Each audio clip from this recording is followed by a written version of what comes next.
What's up video all? Hey guys, it's Ann back again with another mini vlog.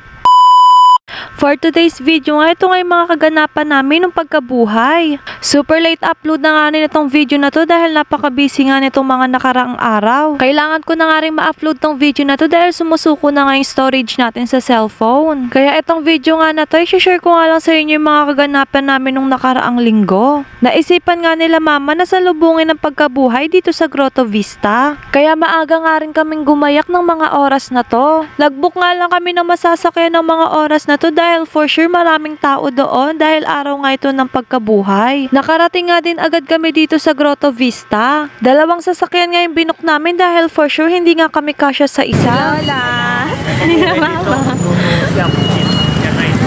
Sa mga oras nga na to ay hindi ako yung may hawak ng cellphone ko. Nag-vlog takeover nga lang dito yung kapitid ko dahil magkahiwalay nga kami ng sasakyan. Nauna nga kami dumating dito sa grotto kaya nga naman sinalubong na lang namin sila at sabay-sabay na nga kaming pumasok. Kasama nga rin pala namin dyan sila Athena at si Aris. Dahil open area naman tong Grotto Vista kaya nga naman sinama na rin namin sila. Para din naman makagala-gala sila. Naisipan na nga din namin na dito na nga lang din mag-picnic.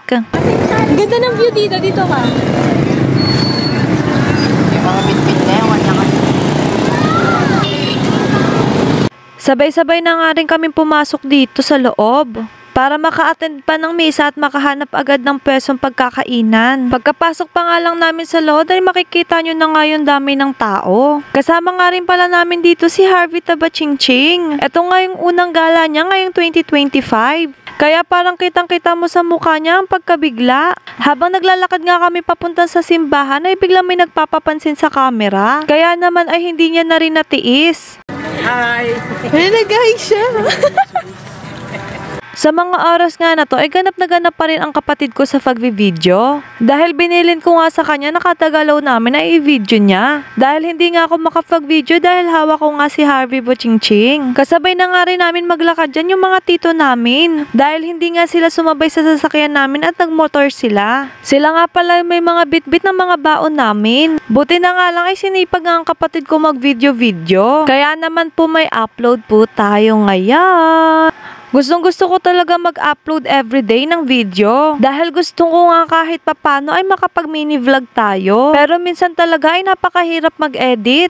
Pero I try my best na makapag-upload tayo ng vlog everyday. Anyways nga mga ate ko ay nakahanap nga din agad ng pwesto tong mga tito ko. At grabe guys, hindi nga namin inaasahan yung dami ng basura na nakatambak dito. Guys, dapat pagka naglilinis kayo, tingnan nyo.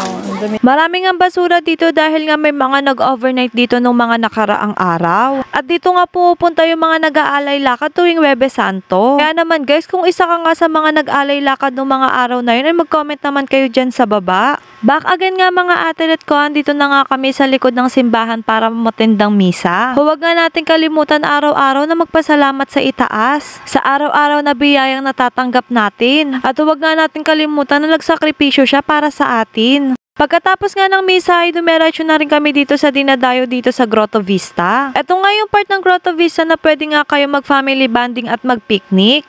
Pababa na nga kami niyan papunta sa picnic group na tinatawag nga dito sa Grotto Vista. At grabe guys, ngayon ko lang nga nakita na may pag-video pala ng ganito ang kapatid ko at kitang-kita nga ang pagiging titang ina ko. Before that mga ate ko ay nakaupo na nga kami at nag-aantay na nga lang kaming kumain. Kasama nga rin pala namin dito yung pinakamaganda kong lola. Bago nga kami umalis sa bahay, nagluto na nga muna si mama ng spaghetti at pansit pang almusal namin dito. May dala nga rin kaming mga tinapay. Nagluto nga lang din si Lola Auri ng humba para nga sa mga gustong magkanin. Kaunting salo-salo nga lang para sa malaki naming pamilya. Hey, sa vlog. The Latecomers.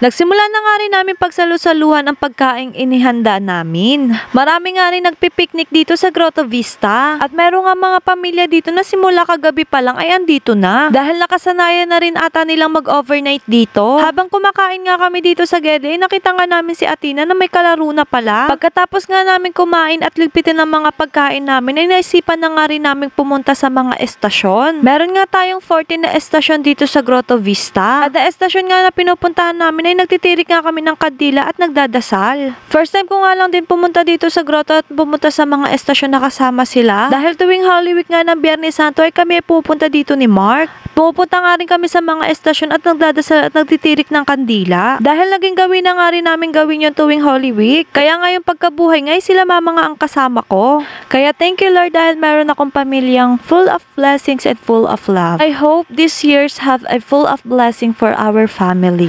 At sana Lord ay magtuloy-tuloy na rin itong pagbablog ko at sana wag po akong tamarin. Tapos nga namin pumunta sa mga estasyon na ito nga kami pagod na pagod at pawis na pawis dahil sobrang tirik na nga ng araw. Pero guys sabi nga ni Lola yung araw nga na yun ay merong vitamins. Kaya naman pagkatapos nga namin pumunta sa mga estasyon ay naisipan na nga rin namin mag picture taking. At hindi nga mawawala yun sa pamilya namin. Sorry guys dahil nga paklaut nga yung pamilya ko. Papunta na nga kami dun sa pwesto namin ay nakita na nga namin yung dami ng tao agad. Grabe guys dito ko talaga mapapansin na dinarayo talaga tong Grotto Vista. Paglingon ko nga dito banda sa entrance ay grabe makikita mo talaga yung dami ng taong papunta pa lang. Pahinga nga lang kami ng konti at kumain ulit para nga naman busog kami pag uwi. Dahil marami-rami pa rin naman ang tira namin pagkain. Pagkatapos nga namin kumain ulit ay nagpahinga nga lang kami ng konti at kami ay gumayak na nga pa uwi.